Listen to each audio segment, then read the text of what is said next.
یہ تھے مولانا رضا حیدر صاحب، جنہوں نے سرکار سید العلماء کی علمیت کے اوپر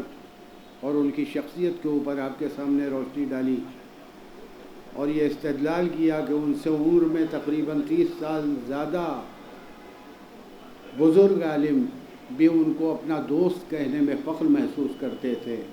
سرکار سید العلماء کی اپنی شخصیت واقعی ایسی خوبصورت اور ایسی دلکش شخصیت تھی، اور بیان و خطابت کے لحاظ سے تو یہ کہا جائے کہ بیان سے ان کے سلجھ جائیں گے سوئے اسرار، اس طرح کی خطابت تھی۔ اور اب آج جیسا کہ آپ کو معلوم ہے، اس سیشن کی صدارت جناب آیت اللہ شیخ عباس علی محمد رضا کشف الغطا کر رہے ہیں، اور انہوں نے مولانا کے اوپر، سرکار سید العلماء تابصرہ کے اوپر ایک تصنیف بھی مرتب فرمائی ہے، اور منتظمین کا کہنا ہے کہ اس سیشن کو فی الحال تھوڑی دیر کے لیے روک کر اس تصنیف کی رسم اجرا کے لیے پہلے کو رسم اجرا کر لی جائے۔ میں اس کے لیے مولانا علی محمد صاحب، مولانا کلب صادق صاحب، مولانا کلب جواد صاحب سے گزارش کروں گا کہ وہ اس تصنیف کی ایک کاپی کی رسم اجرا میں آگے آ کر اسٹیج پر شرکت فرمائیں۔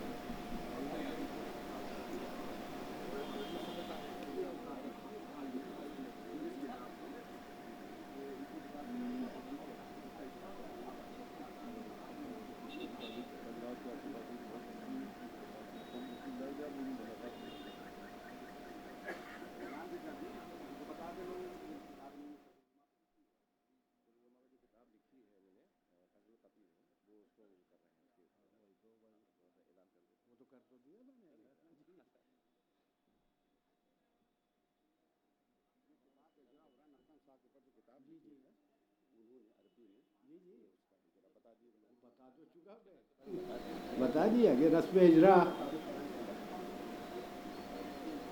وہ تصنیف ہے جناب کی عربی میں سرکار سید العلماء کے اوپر،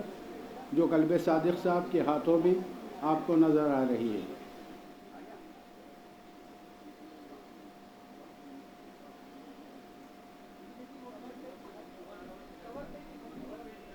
یہ سید العلماء کے ہاتھ کی تحریر ہے، جو اجازت انہوں نے دیے ہیں دوسرے علماء کو، یا جو مراجع نے ان کو دیے ہیں ہاتھ کے لکھے ہوئے، وہ سب انہوں نے جمع کیے ہیں، اور وہ کتاب کی شکل میں، اور فوٹو کاپی ہے اس کی، اسی کتاب کا اجرا ہو رہا ہے۔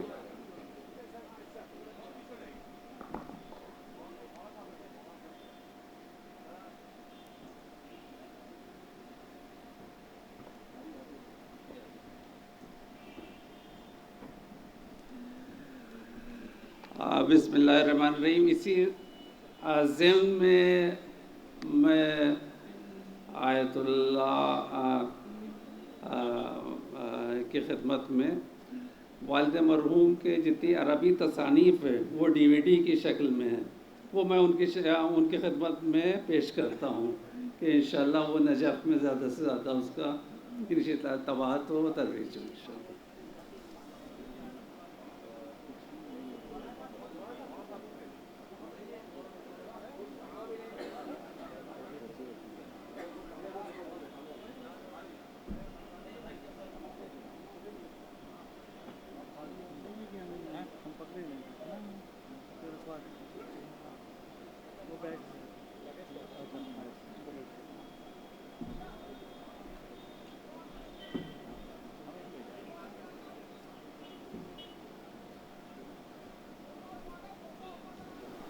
کتاب کی رسم اجرا کے بعد اب ایک بار پھر سیشن کے مقررین کی طرف آتے ہوئے میں گزارش کروں گا مولانا اطہر عباس صاحب سے کہ وہ تشریف لائیں اور مولانا کی شخصیت کے اوپر روشنی ڈالیں۔ مولانا اطہر عباس صاحب۔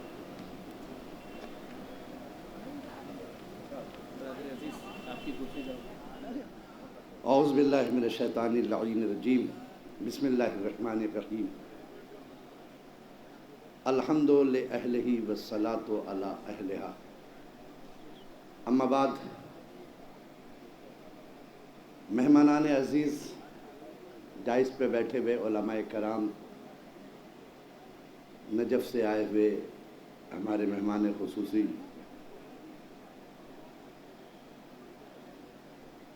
بالخصوص سامعین کرام، السلام علیکم ورحمۃ اللہ وبرکاتہ۔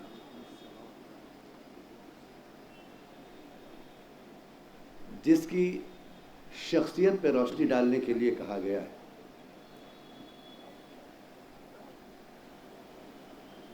وہ ایک ایسی شخصیت ہے کہ جس کو سمجھنے کے لیے علم چاہیے، جس کو سمجھنے کے لیے وہ ماحول چاہیے، علماء چاہیے۔ سید العلماء کی شخصیت کوئی ایسی شخصیت نہیں جسے عام آدمی سمجھ سکے۔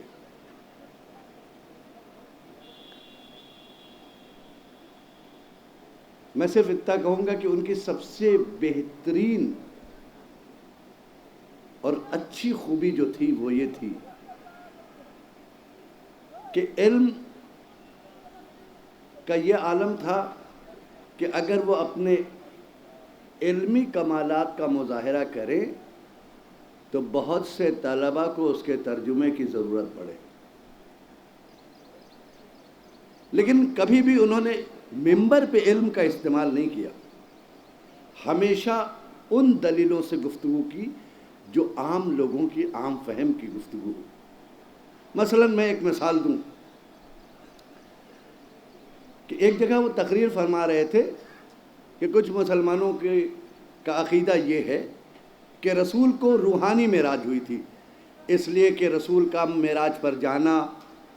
آسمان کا پھٹنا، جڑنا، خرق و التحام لازم آئے گا، اور یہ فلکیات کے لیے ناممکن ہے۔ بڑے بڑے علماء نے اسے انکار کر دیا کہ صاحب جسمانی معراج ہوئی ہی نہیں، لہذا روحانی معراج تھی۔ میں سید العلماء کے ثبوت کی بات کو اپنی بات کس طرح سے عام لفظوں میں ثابت کیا کرتے تھے، انہوں نے اس کے رد میں جو تقریر فرمائی، انہوں نے کہا میں نہیں کہتا، علماء کہتے کہ روحانی معراج ہوئی تھی، ان کا جسم نہیں گیا۔ پھر انہوں نے جو ان کا انداز گفتگو تھا پڑھنے کا، سبحان الذی اسری بعبدہ،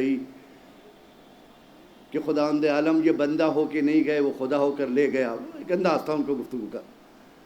تو انہوں نے ایک جملہ کہا کہ میں علماء سے پوچھنا چاہتا ہوں، ان منکرین سے جو معراج کے روحانی قائل ہیں، جسمانی قائل نہیں ہیں، کہ حضرت آدم علیہ السلام کا پتلا کہاں بنا؟ زمین پہ بنا یا آسمان پہ؟ دیکھیے بڑی پیاری بات کہہ رہے ہیں، عام لفظوں میں، اور دلیل بھی دیکھیے عمومی ہے۔ کہا کہاں بنا؟ آسمان پہ بنا؟ لوگوں نے کہا کہ پھر وہ پتلا نیچے کیسے آیا؟ جس سیڑھی سے اللہ میاں آدم کے پتلے کو زمین پہ لا سکتا ہے، اس سیڑھی سے اللہ تعالیٰ اپنے حبیب کو معراج پہ نہیں بلا سکتا؟ یہ انداز گفتگو تھی ان کی۔ اگر قصیدے کی دنیا میں قدم رکھا تو لاجواب قصیدے کہہ ڈالے، اگر قلم اٹھایا تو ایسے مضامین لکھ دیے کہ میں تو سمجھتا ہوں کہ بہت سارے مضامین ہیں جس کا ترجمہ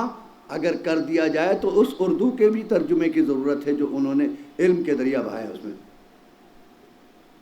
ٹھیک۔ اور حاضر جوابی کا میں زیادہ وقت نہیں لوں گا کیونکہ بہت سارے علماء کرام بیٹھے ان کی شخصیات پہ، میں ان کی زندگی، ان کے سلسلے میں ایک جملہ کہوں کہ ایک مرتبہ وہ ٹرین پہ سفر کر رہے تھے سید العلماء،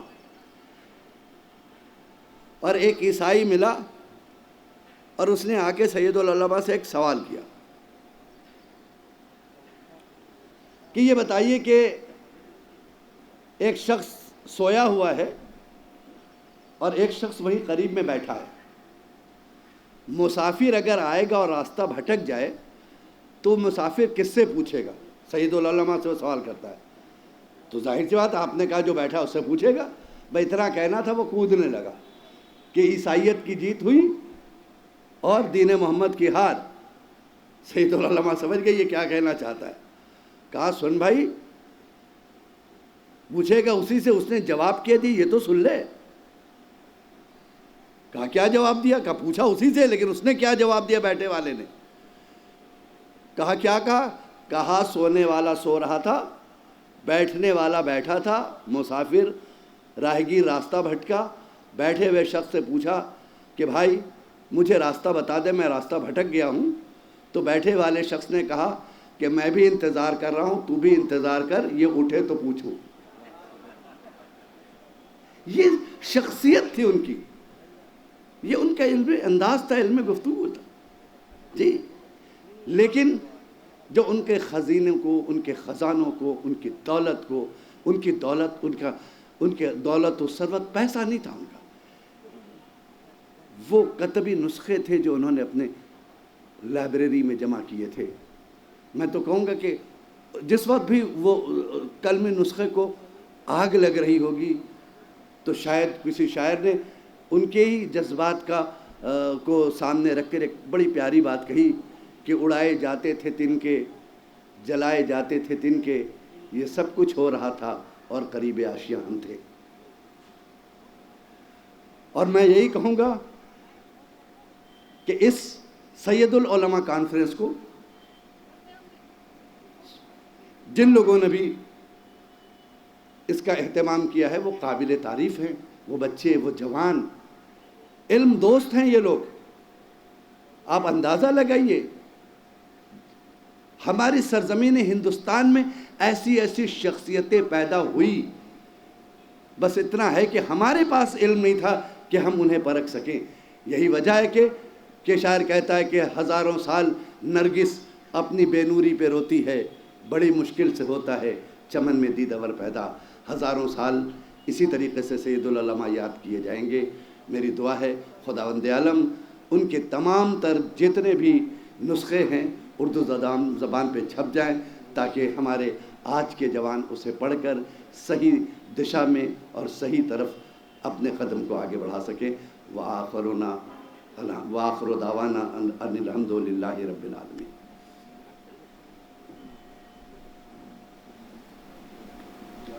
مولانا اطہر عباس صاحب نے اپنے مخصوص طریقے سے سرکار سید العلماء کی شخصیت پر روشنی ڈالی، اور اب میں جسارت کر رہا ہوں ایک بار پھر پروفیسر انیس اشفاق صاحب کو مدعو کرنا چاہتا ہوں، کیونکہ ان کے پاس ایک نظم ہے جو انہوں نے سرکار سید العلماء پہ کہی ہے۔ میں چاہتا ہوں کہ سامعین تک وہ نظم ضرور پہنچے۔ پروفیسر انیس اشفاق۔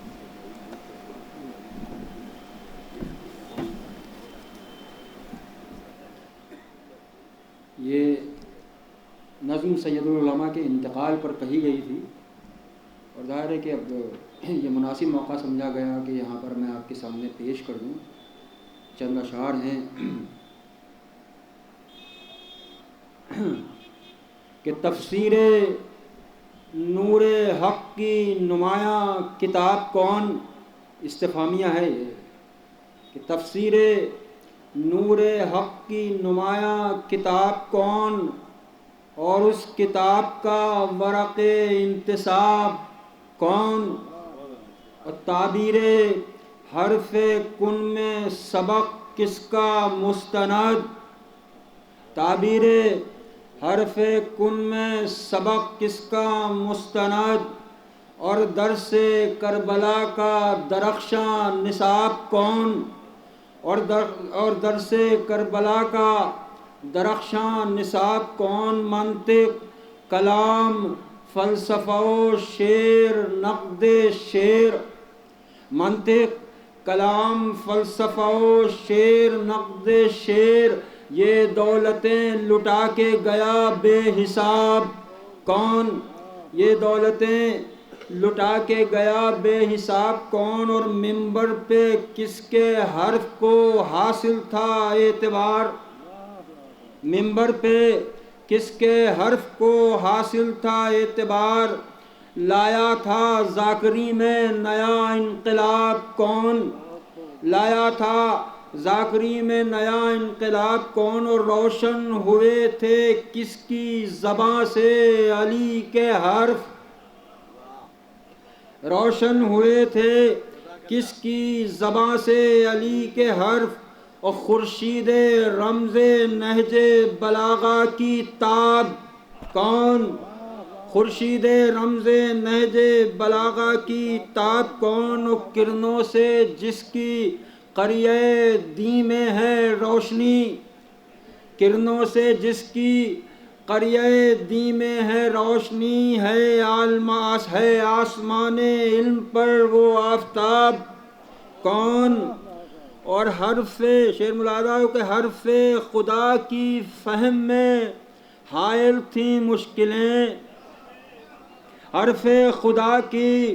فہم میں حائل تھیں مشکلیں، ان مشکلوں کے حل میں ہوا کامیاب کون، ان مشکلوں کے حل میں ہوا کامیاب کون، اور کس کے قلم سے میرا قبیلہ ہے سرخرو، کس کے قلم سے میرا قبیلہ ہے سرخرو، اور دشمن سے معرکوں میں ہوا فتح یاب کون، دشمن سے معرکوں میں کس کے قلم سے میرا قبیلہ ہے سرخرو، اور دشمن سے معرکوں میں ہوا فتح یاب کون، اور لفظوں کی سلطنت میں ہے کس کی شہنشہی، لفظوں کی سلطنت میں ہے کس کی شہنشہی، اور خطبوں کی مملکت میں ہے عزت مآب کون، خطبوں کی مملکت میں ہے عزت مآب کون، اور ہو جائے تیز پی کے جسے نشے دماغ، ہو جائے تیز پی کے جسے نشے دماغ، رندوں کو اب پلائے گا ایسی شراب کون، رندوں کو اب پلائے گا ایسی شراب کون، اور اب کس کے در پہ جائیں گے یہ عارفان شہر، اب کس کے در پہ جائیں گے یہ عارفان شہر، اب وا کرے گا علم کا ہر بند باب کون، اب وا کرے گا علم کا ہر بند باب کون، اور لائیں گے ایسا مہر منور کہاں سے ہم، لائیں گے ایسا مہر منور کہاں سے ہم، پیدا کرے گا شہر میں اس کا جواب کون، اور برپا ہوئی تھی شہر میں تیرے خلاف جنگ، برپا ہوئی تھی شہر میں تیرے خلاف جنگ، سب جانتے ہیں اس میں ہوا بے نقاب کون، سب جانتے ہیں اس میں ہوا بے نقاب کون، اور ہم نیک و بد کے فرق کو پہچانتے ہیں خوب، ہم نیک و بد کے فرق کو پہچانتے ہیں خوب، ہم جانتے ہیں کون ہے اچھا خراب کون، ہم جانتے ہیں کون ہے اچھا خراب کون، اور لکھا ہوا ہے کتبہ روشن پہ کس کا نام، لکھا ہوا ہے کتبہ روشن پہ کس کا نام، سویا ہوا ہے قبر میں عالی جناب کون، لفظوں کی سلطنت میں ہے کس کی شہنشہی، اور خطبوں کی مملکت میں ہے عزت مآب کون۔ شکریہ۔ یہ تھے پروفیسر انیس اشفاق صاحب، جنہوں نے اپنی نظم آپ کے سامنے پیش کی، اور واقعی جیسا کہا جاتا ہے کہ شاعری ایک عجیب حسین ہتھیار ہے کہ جس بات کو خطابت کے ذریعے شاید گھنٹوں میں نہیں کہا جا سکتا، اس کو بڑی خوبی کے ساتھ کچھ لمحوں میں کہہ دینا یہ شاعر کا کمال ہوتا ہے، جو ابھی ابھی آپ نے پروفیسر انیس اشفاق صاحب کی نظم کے ذریعے دیکھا۔ اب اس کے بعد میں اس سیشن میں تقاریر کا سلسلہ پھر شروع کرتے ہوئے پاکستان سے آئے ہوئے مولانا ابو طالب طباطبائی صاحب سے درخواست کر رہا ہوں کہ وہ آئیں اور مولانا کی شخصیت پر روشنی ڈالیں۔ مولانا طباطبائی۔ اعوذ باللہ من الشیطان الرجیم بسم اللہ الرحمن الرحیم وصلی اللہ علی سیدنا محمد وآلہ الطیبین الطاہرین واللعن الدائم علی اعدائہم اجمعین۔ بزرگان محفل، علماء ہندوستان اور دوسرے مقامات سے آئے ہوئے علماء کی خدمت میں سب سے پہلے السلام علیکم عرض کرتا ہوں، اور آپ شرکائے محفل اور سامعین کی خدمت میں بھی سلام عرض کرتا ہوں۔ کوئی لمبا چوڑا خطاب مجھے نہیں کرنا، اس سے پہلے آپ نے بہت اچھی تقاریر سنی۔ یقیناً جب قبلہ سید العلماء مرحوم تقاریر کیا کرتے تھے تو اس وقت میں بہت کم سن تھا، لیکن وہی جو 2-3 تقاریر ان کی میرے ذہن میں ہیں، یہ اس وجہ سے میں عرض نہیں کر رہا کہ میں اس وقت سید العلماء کی یاد میں منعقد ہونے والے سیمینار میں ہوں، بلکہ برسوں سے میرے ذہن میں یہ بات تھی کہ 15، 16، 17 سال کے ایک لڑکے کے ذہن میں جو شکوک و شبہات ہوتے ہیں عقائد کے سلسلے میں، نبوت کے سلسلے میں، امامت کے سلسلے میں،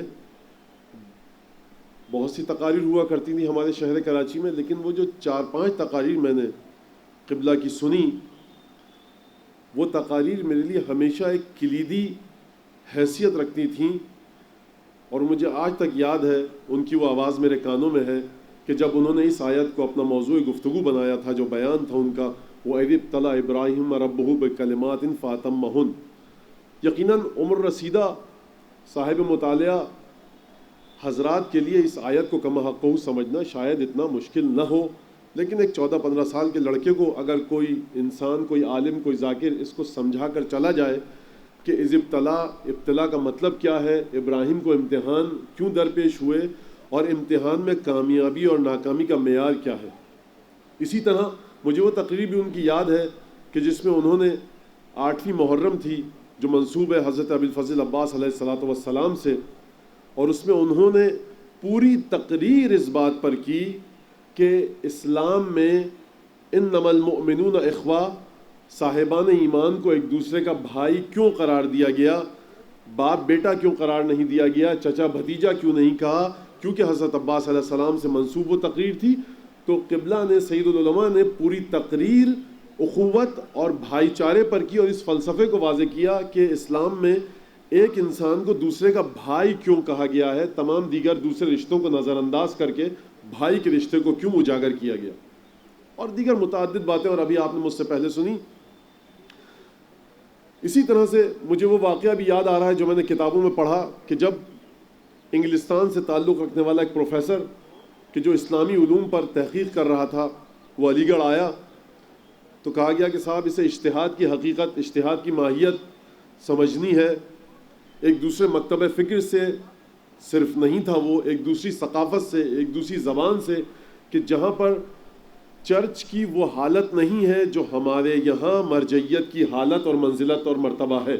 اس کو کیسے سمجھایا جائے۔ تو کہا گیا کہ سید العلماء قبلہ الحاج سید علی نقوی صاحب کے پاس اسے بھیجا جائے۔ تو قبلہ نے مختلف انداز سے اسے سمجھایا، اور اس کے بعد اس نے ایک بڑا کلیدی سوال کیا۔ یہ وہ سوال ہے کہ جو آج ہمارے مکتب اہل بیت کے ماننے والوں کے ذہن میں بھی ہے، اور وہ بہت سے انحرافات کا شکار ہو جاتے ہیں۔ اس نے کہا سید العلماء سے کہ جب ایسا ہے تو بہت سے مسائل جو 14 سال پرانے ہیں، اگر اجتہاد آپ کے یہاں موجود ہے اور دوسروں کے یہاں ختم ہو چکا ہے، تو آپ آگے بڑھ کر ان پرانی چیزوں کو ختم کیوں نہیں کر دیتے، ایک نیا دین اس انداز سے اجتہاد کے ذریعے بنائیے کہ جس میں آج کے دور کے انسان کے فطری، ذہنی، ثقافتی، سماجی اور معاشرتی، انفرادی اور اجتماعی ضروریات کو مد نظر رکھ کر وہ دین آئے اور اس کے مسائل کو حل کرے۔ آپ حضرات سمجھ گئے کہ یہ بات بظاہر بہت اچھی ہے اور سیدھی سادی ہے، لیکن اس کا مطلب ہے کہ ایک نیا دین بنا دیا جائے۔ اب یہاں پر کیا جواب دے ایک عالم، وہ جو نجف سے پڑھا ہوا ہے، اس نے یہ جواب دیا، بہت خوبصورت جواب دیا کہ دیکھیے ہمارے یہاں اجتہاد میں انوویشن ہے، انوینشن نہیں ہے، ہمارے یہاں اختراع ہے، ابداع اور اختراع نہیں ہے، بلکہ استمرار ہے۔ یہ بہت عجیب بات ہے جس پر خود کئی تقریریں درکار ہیں کہ انوویشن اور کریشن اور انوینشن میں کیا فرق ہے اجتہاد کو مد نظر رکھتے ہوئے. بہرحال، اور سب سے بڑی بات وہ جو اس شہر کے شاعر آپ کے جناب جوش ولی آبادی مرحوم کہہ کر چلے گئے کہ بخشتا ہے جو سخن سے اپنے انسان کو دمک، بخشتا ہے جو سخن سے قلب انسان کو دمک، جس کے حرف رشد کی انگڑائی بنتی ہے دھنک. سینکڑوں ذی ہوش انسانوں کو وقت مرگ تک ہر نفس آتی ہے اپنی سانس سے جس کی مہک، ان شراح صدر کی مہندی لگا کر پاؤں میں بیٹھتی ہے زندگی جس کی نظر کی چھاؤں میں. یہ شعر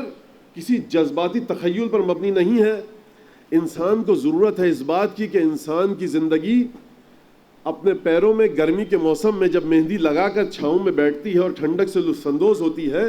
اس وقت بشریت کو بھی کسی ایسے راہ حل کی ضرورت ہے کہ وہ بشریت کی جو تپتی ہوئی دھوپ تلے آ چکی ہے کس طرح سے انشراح صدر کی مہندی لگا کر پاؤں میں بیٹھے اور اس کے بعد زندگی سکون کا سانس لے سکے. اس بند کی تشریح کے لیے کئی گھنٹے درکار ہیں، میں اس طرف نہیں جانا چاہتا. مسئلہ کیا ہے؟ مسئلہ یہ ہے کہ دیکھیے، ختمی مرتبہ جب دنیا سے تشریف لے گئے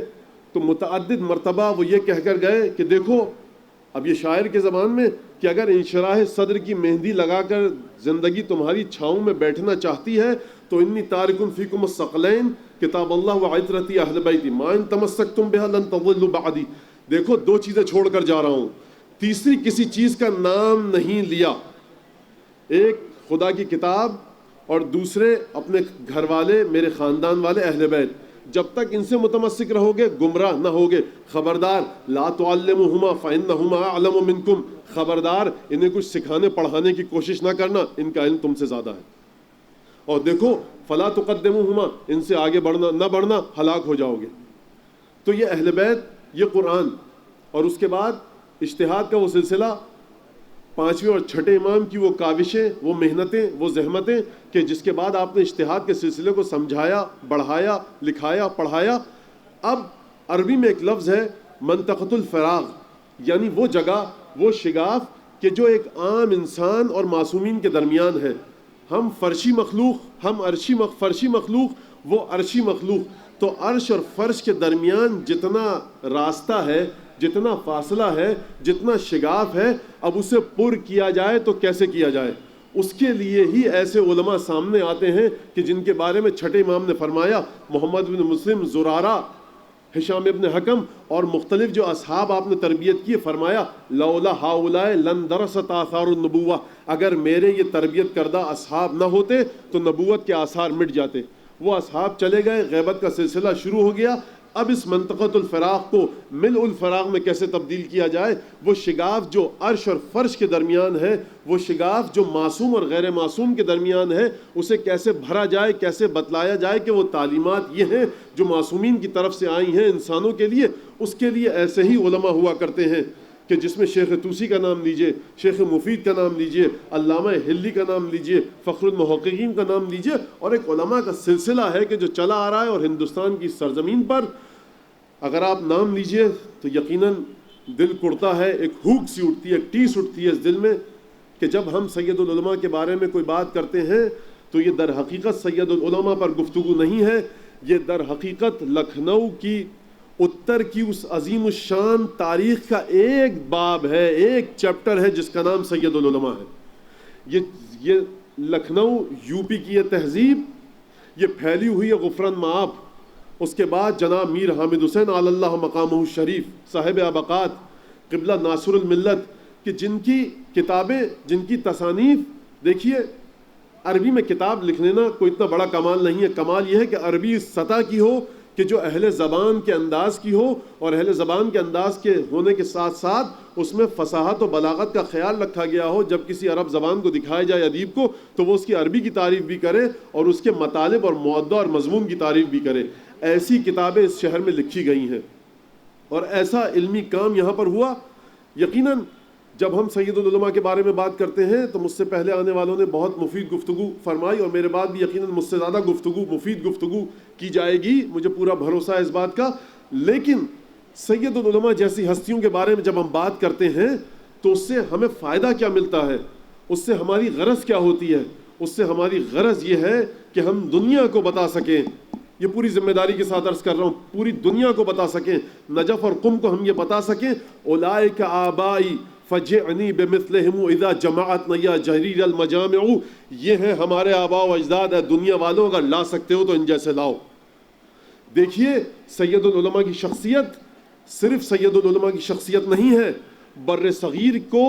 اعتماد بخشنے والی شخصیت ہے کہ ہمائکیاں ایسی ہستیاں ہوا کرتی تھیں۔ سید العلماء میر حامد حسین علی اللہ مقامہ شریف کی شخصیت، ناصر الملت کی شخصیت اور دیگر ان جیسے علماء کی شخصیت اس بات کا سبب اور باعث بنتی ہے کہ بر صغیر کو، بر صغیر کے مدارس کو، بر صغیر کے حوزہائے علمیہ کو، بر صغیر کے علماء کو وہ کھوئی ہوئی خود اعتمادی لوٹا سکے جو ہم کھو چکے ہیں۔ ہمیں اس بات کی ضرورت نہ تھی کبھی کہ ہم اپنی باتوں پر امضا کے لیے، اپنی کتابوں کو امضا کے لیے، اپنی کتابوں کی تصدیق اور سندیت کے لیے باہر دیکھیں۔ جو کتاب یہاں لکھ دی جاتی تھی اس کے نیچے جس مصنف کا نام ہوتا تھا، مصنف کا نام کتاب کی سندیت کے لیے کافی تھا۔ ہمارے علماء کی، بر صغیر کے علماء کی لکھی ہوئی کتابیں براہ راست اپنی سندیت کو قرآن اور اہل بیت سے حاصل کرتی تھیں، اپنے ہم پلہ اور ہم سطح کسی عالم سے حاصل نہیں کرتی تھیں۔ حضور یہ ایک بہت بڑی مصیبت ہے جو عرض کر رہا ہوں میں۔ جب صاحب ابقات کی کتاب اباقۃ الانوار حضرت آیت اللہ العظمیٰ الحاج مرزا محمد حسن شیرازی علی اللہ مقامہ شریف کے پاس پہنچی اور انہوں نے ابقات کا مطالعہ کیا، 1892 میں ان کا انتقال ہو چکا تھا، انہوں نے ابقات کا مطالعہ کیا تو یہ کہا کہ اگر دین کے لیے کام ہو تو ایسا ہو ورنہ نہ ہو۔ یہ کہاں کی کتاب لکھی ہوئی تھی؟ یہ قم، اصفہان، مشہد کی نہیں لکھی ہوئی کتاب تھی، یہ نجف یا سامرہ کی نہیں لکھی ہوئی تھی، یہ کاظمین کی، کربلا کی کتاب لکھی ہوئی نہیں تھی، یہ لکھنؤ کی لکھی ہوئی تھی۔ یعنی سید العلماء کے بارے میں جب ہم گفتگو کرتے ہیں تو سب سے پہلے جو ہمیں فائدہ پہنچتا ہے، جو انشراح صدر ملتا ہے، اور ہم یہ کہہ سکتے ہیں اذا جمعتنا یا جریر المجامع، جب دنیا والے اپنے مجامع میں، اپنی محفلوں میں اپنے اجداد کا ذکر کریں تو ہم کہہ سکتے ہیں کہ ہمارے علمی آباء و اجداد یہ تھے۔ ہمیں سب سے پہلے ضرورت ہے بر صغیر کو کہ اپنی کھوئی ہوئی خود اعتمادی کو حاصل کر سکے۔ قوموں کے زوال کا سبب اقتصادی بدحالی بھی ہے، اخلاقی بدحالی بھی ہے، علمی بدحالی بھی ہے۔ ہر قسم کا بحران سماجی ہو یا انفرادی اور اجتماعی، وہ قوموں کی بدحالی کا باعث اور سبب بنتا ہے۔ لیکن ان تمام بدحالیوں کا منبع اور سرچشمہ اور بنیاد اور اساس ہوتی ہے خود اعتمادی کا نہ ہونا۔ جب تک خود اعتمادی نہیں آئے گی ہم اسی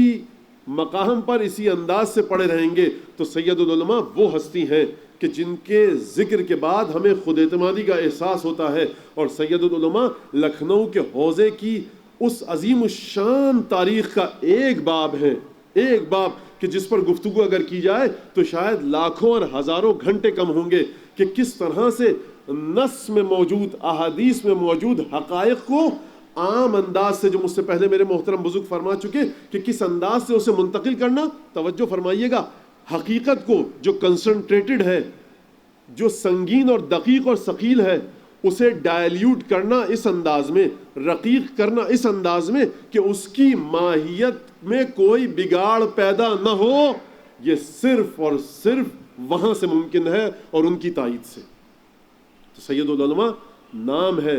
لکھنؤ کی خود اعتمادی کا، بر صغیر کی اس خود اعتمادی کا کہ جو ہمیں حاصل کرنی ہے، اس خود اعتمادی کا کہ جب ہمارے کیا کوئی کتاب لکھ دی جاتی تھی تو وہ اپنی سندیت کو براہ راست قرآن اور اہل بیت سے حاصل کر چکی ہوتی تھی، کہ یہ کتاب جو لکھنؤ میں لکھی گئی ہے احادیث اور قرآنی آیات اس پر دستخط کر چکی ہیں، احادیث اور قرآنی آیات اس بات کی تائید کر چکی ہیں۔ ہمیں باہر سے کسی کی تائید کی ضرورت نہ ہوتی تھی، اور اب حال یہ ہے کہ ہمیں باہر سے تائید کی ضرورت ہوتی ہے۔ تو سید العلماء کی زندگی کو، لکھنؤ کی اس عظیم الشان تاریخ کو اگر ہم دیکھ کر دوبارہ سرنو زندہ کر پائیں تو یہ سب سے بڑا وہ کام ہوگا کہ جس کے ذریعے ہم سید العلماء جیسے اور ان جیسی دوسری شخصیات کو زندہ کر سکتے ہیں۔ اور یہیں پر خوب کہا کسی شاعر نے کہ مت سہل ہمیں سمجھو، پھرتا ہے فلک برسوں، تب خاک سے ہم جیسے